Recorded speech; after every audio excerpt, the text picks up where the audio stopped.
In the name of Allah, the most merciful and the all merciful. Good evening, everybody. Here, English language workbook for class 4 is with me, and here is the syllabus of this book. Today's topic which I am going to discuss is unit number 2, Abdullah and his friends, and the page number of workbook is mentioned over here, that is from page number 11 to 14. So let's start our topic. Dear students, here I have opened the page number 11 unit number, and the topic of the unit is visible. And before you, exercise A is about to read the following passage, and the title of this passage is The Little Red Hen.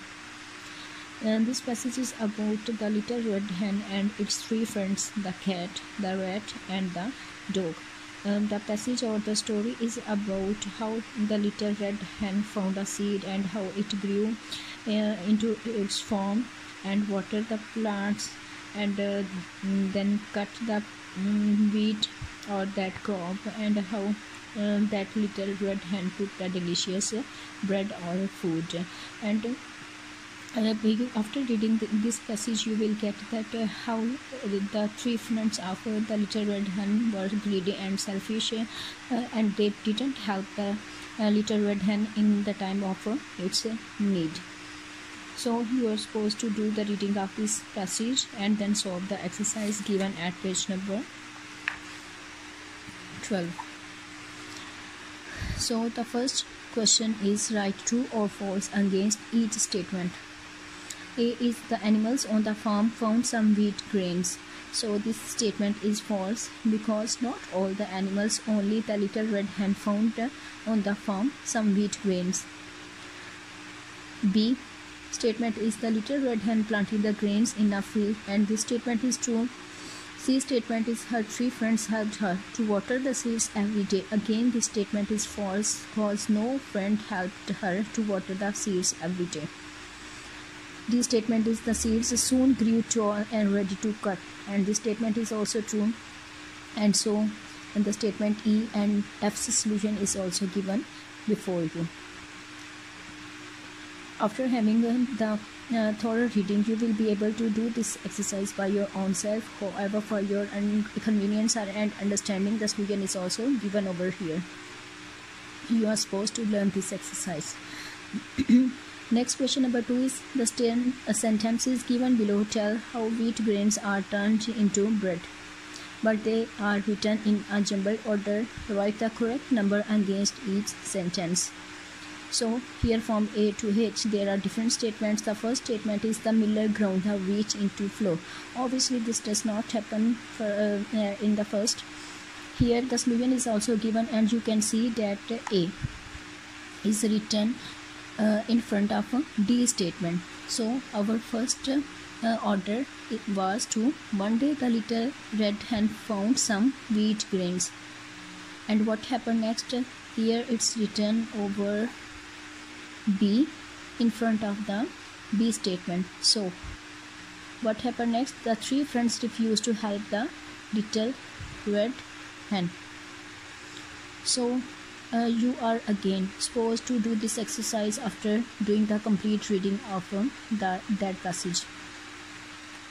However, the solution is again provided to you. Well, students, question number 3 is, what kind of friends were the cat, the rat, and the dog? Here the answer of this question is not given, because again you are supposed to do this question according to your own perception and understanding. However, according to my understanding, my answer is these three friends, the cat, the rat, and the dog, are basically greedy and selfish friends. Well, question number 4, do you think the little red hen was right in not sharing the bread with her friends? And I think she is justified in her refusal not to sharing the bread with her friends. So you can write down your own perception, or what do you think. It's totally about your own understanding. Well, now moving at page number 13. Here exercise B. Well, it's in this exercise there are different phrases, and in front of the phrases their meanings are given. So it's said that it's written over here that read and remember meanings of the following phrases. So you are supposed to learn the meanings of these phrases. The first one is under lock and key. So its meaning is kept secure. It means to keep everything in lock, so keep the thing secure. Number 2, hither and thither, and its answer is meaning is to move aimlessly. Number 3, heads and shoulder, and its meaning is to be square. Number 4, ups and downs, and the meaning of this phrase is change in fortune, means lucky and to be unlucky. Number 5, part and parcel, and its meaning is totally involved. Number 6, down and out, and its meaning is totally rejected. So you will have to learn the meanings of these phrases. Well, moving towards exercise C, here it's written which of the following is the odd one in the list of synonyms. Odd one means the word that does not belong to the list.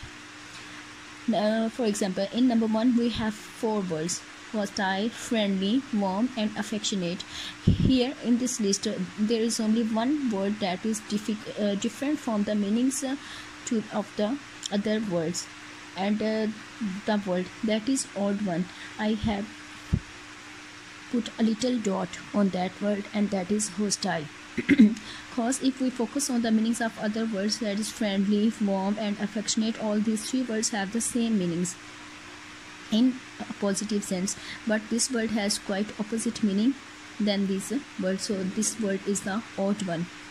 In number 2 there are again 4 words: hungry, starved, full, empty.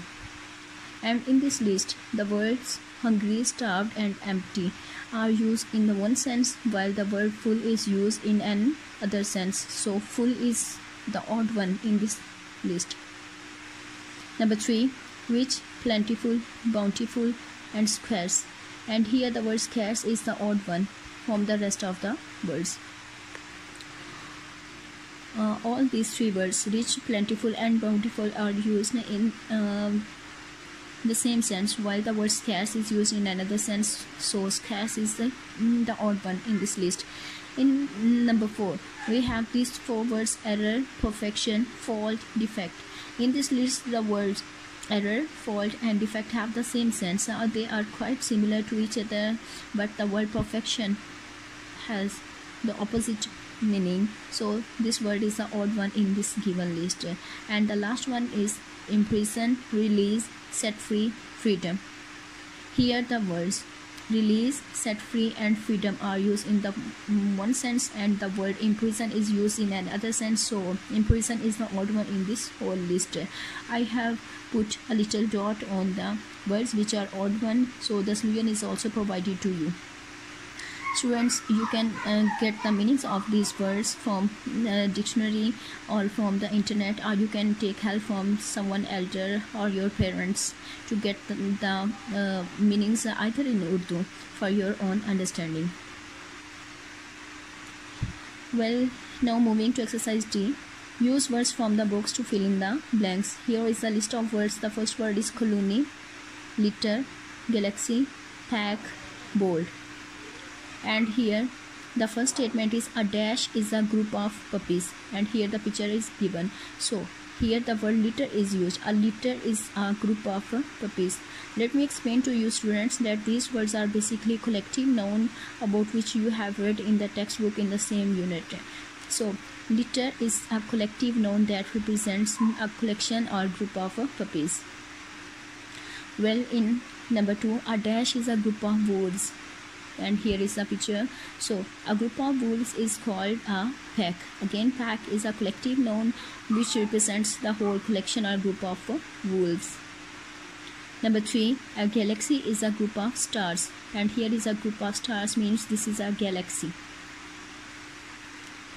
Well, moving to the next and last page, here the number 4, a dash is a group of directors. This is a picture is given. So the group of directors is called a board. We have often heard this word in the movies or in the serials, a board of directors. Well, in number 5, a dash is a group of ants, and this is the group of ants, and it is called a colony. A colony is a group of ants. So these words were basically the collective nouns which are representing the whole group or collection of things or nouns. And again, you are directed to learn these statements. Well, the last exercise is exercise E, which is given over here. I'm going to read the statement. Fill in the blanks with suitable nouns. Write in the brackets whether the noun you have filled in is a proper noun or a common noun. One is done for you. So the number 1 is the example which is given over here. I went to dash to see the dash. So here they have inserted 2 words. The first one is Lahore, it's also a noun, and here the Badshahi Mosque, it's also a noun, but both words are written in the capital letters, so these are proper noun, and they have written down in the bracket that this is a proper noun. You can use any of the noun over here. So number 2, the dash is the longest river in Pakistan. It's a fact. We shouldn't be confused about it in any sense. The longest river in Pakistan is obviously Sindh. I have written down here Sindh, and Sindh is obviously the proper noun. Proper noun. Number 3, dash and dash are 2 famous cartoon characters. You can mention any famous cartoon characters over here. I have penned down Tom and Jerry, and again these are the name of the cartoon characters as particular characters, so again these are proper nouns. In this way you can complete the rest of the statements. Anyhow, here in number 9, Eid is a dash of Muslims. Obviously Eid is a festival of Muslims. Here Eid is a particular festival, but when the word festival itself is used, it's a common noun. So here it will be written common noun. In this way you can complete the whole exercise. So dear students, here the unit number 2 of the workbook is also done for you. There's no need to test the exercise F. So you are directed to learn and develop your understanding about this unit. Hopefully this lecture will be helpful for you. Allah Hafiz, take care.